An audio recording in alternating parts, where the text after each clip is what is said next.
Hi guys, so the new year is well and truly started, so obviously this is time for a new year and maybe a better year.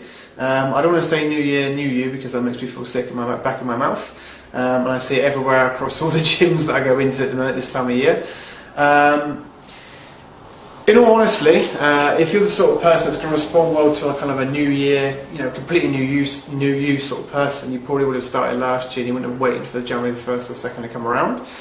Obviously it's not to say don't do anything at all, but probably the biggest mistake I see this time of year with most people is going from eating tons of crap and doing zero exercise to some expecting that they can stick to a brutally strict diet and exercising every single day. The reality is that's way too much of a big jump for most people, and which is why the gyms are packed this time of year for these first 3 weeks or so, and then slowly starts to drip off, and before you know it, we hit March and half the people are gone, and the other half are kind of just back to the roadways, are kind of going through the motions and not getting anywhere. So obviously I want to do a video which kind of gives you the stark honest truth. Obviously that's one of my things, is about not giving you bullshit, and just telling you kind of what it is and kind of giving you actual practical tips that's going to help you shape a more healthier you for the year to come. Okay, so number one is, I would say, most important thing is to be realistic about what you want to achieve, so your goals, the time scale, and what you're willing to put into it to get those results. So what I mean by that, I mean that say you want to lose 5 kilos or so, and you want to do it in 2 months, but you're only willing to train once a week and not follow a structured diet program. Obviously you're not going to get anywhere. So probably a better approach is to say, well, if I really want to lose, say, 5 kilos, realistically, what am I willing to sacrifice and put in to get my results? And then from that you can work out a time scale in which to hit them. So make sure, it's kind of, I like the expression equivalent trade, when I can say it. So basically, what you put in, you're going to get out.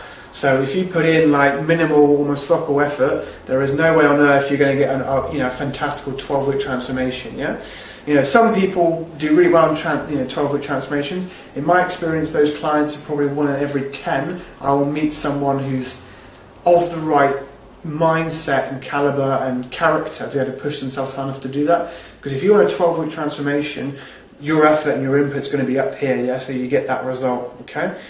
If you be realistic with yourself. If you only put on kind of this much effort, don't expect this much of a result. Okay, and think about it more as a long-term thing, so rather than just 12 weeks. So set yourself a realistic goal, maybe 6 months or so you get halfway through the year, and then take stock of your progress. So I say that's probably the biggest mistake you see people make, is their expectations are way overblown. They think you're going to put minimal effort in and get fantastic results, and after 2 weeks when they don't see those results, then they just throw in the towel, chuck the baby out of the bathwater, give up, and then before you know it, it'll be 2016 and roll around, and then they'll be doing exactly the same thing this time next year. So yeah, number one, be realistic about what you're going to put into it, so that you can be realistic about setting your goals and time scales. Yeah, equivalent trade. Another thing is, if you're brand new to it, or you've had a big gap from regular training and eating well, I would take it more as a step-by-step approach, and there's 2 ways you can do that.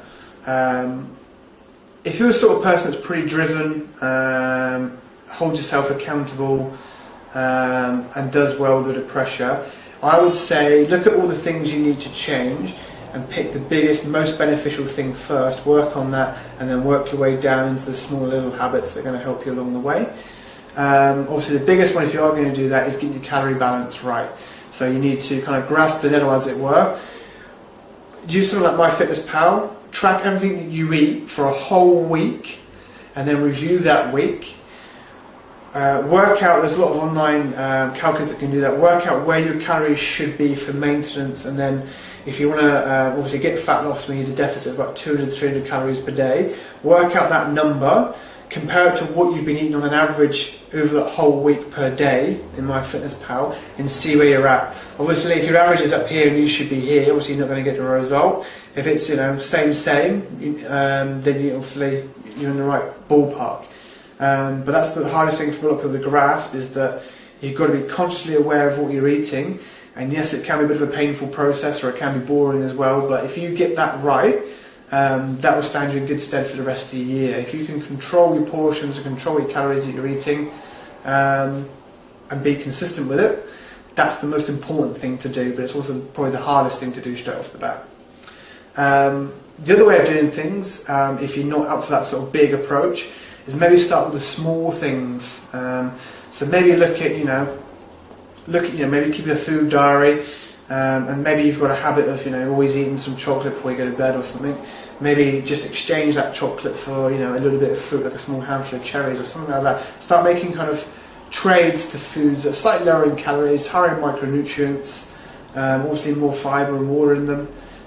Start with that. Start thinking maybe about food quality first, and then building your way up, and then eventually look at where your calories are. That might be a better approach, step by step by step. And again, I would do it, maybe change one thing a week, stick to it for the whole week, and then introduce something else. Then you're doing 2 things the next week, and then 3, and then 4, and kind of slowly build yourself up.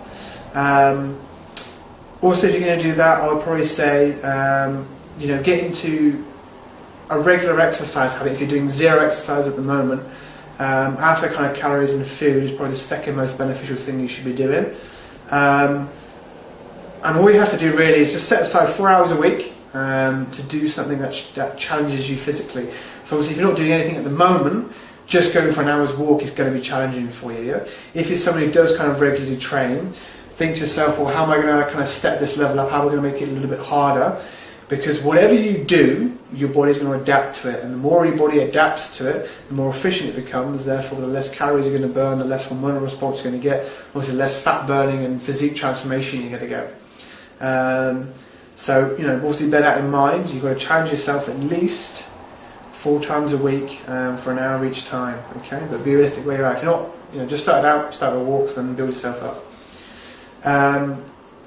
Next thing I would look at to keep in mind going forward for the whole year. The most important thing, and if there's one secret I can share with all of you, is you want to be consistent. Okay, that doesn't mean your diet and your training has to be perfect forever and ever and ever and ever. All it means is that you need to, 90% of the time, you have to be eating the right amount of calories, doing the right sort of training to get your result. Yeah, as long as you're consistent, you're going to get some sort of result. The worst thing to do is kind of do things in fits and starts, like kind of all out for 2 weeks and then give up for a month, and then all out for 2 weeks and give up. It's going to get you nowhere. Yeah? Far better even if you do it step by step by step. You be consistent, and then over that that first month, second month, and then the whole year, you're going to find that your body fat's going to come down, and you're going to get fitter and you're going to get healthier. So be consistent with what you're doing, a good way to sum up, I suppose, a good way to end the video. It's really thinking about changing your lifestyle and getting results. You want to chase progress, not perfection. As long as you're getting results and as long as you're consistent, then you'll be fine. So don't worry about being perfect. Just be consistent, take it step by step, and then this time next year you can look back and you've got some great results.